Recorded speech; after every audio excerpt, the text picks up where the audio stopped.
रामचंद्र जी को जब उनके पिता दशरथ राजपाट सौंपने वाले थे, तभी उनकी दूसरी पत्नी कैकेयी को उनकी दासी मंथरा ने खूब भड़काया। मंथरा ने कहा कि राजा तो आपके बेटे भरत को बनना चाहिए। इसके बाद कैकेयी ने राजा दशरथ से 2 वर मांगे, पहला भरत को गद्दी मिलनी चाहिए और दूसरा राम को 14 वर्ष तक वन में रहना होगा। राजा दशरथ को अपनी पत्नी के वर पूरे करने पड़े।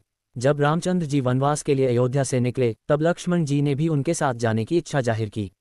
लक्ष्मण के वन जाने की बात सुनकर उनकी पत्नी उर्मिला भी साथ जाने की जिद करने लगती है। तब लक्ष्मण अपनी पत्नी उर्मिला को समझाते हैं कि वह अपने बड़े भाई और मां समान भाभी सीता की सेवा करने के लिए जा रहे हैं। अगर तुम वनवास में साथ चलोगी तो मैं ठीक तरह से सेवा नहीं कर पाऊंगा। लक्ष्मण के सेवा भाव को देखकर उर्मिला साथ जाने की जिद छोड़ देती है और महल में ही रुक जाती है।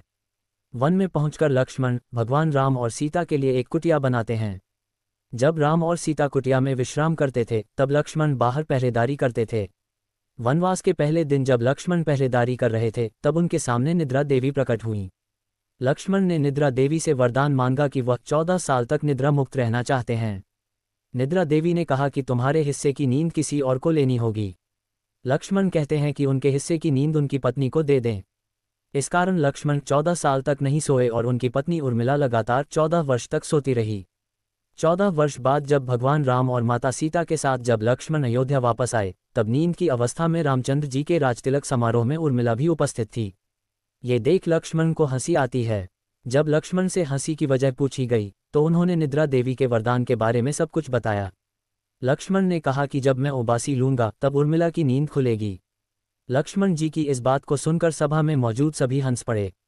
सभी को हंसते देख उर्मिला लज्जावश समारोह से उठकर बाहर चली जाती हैं।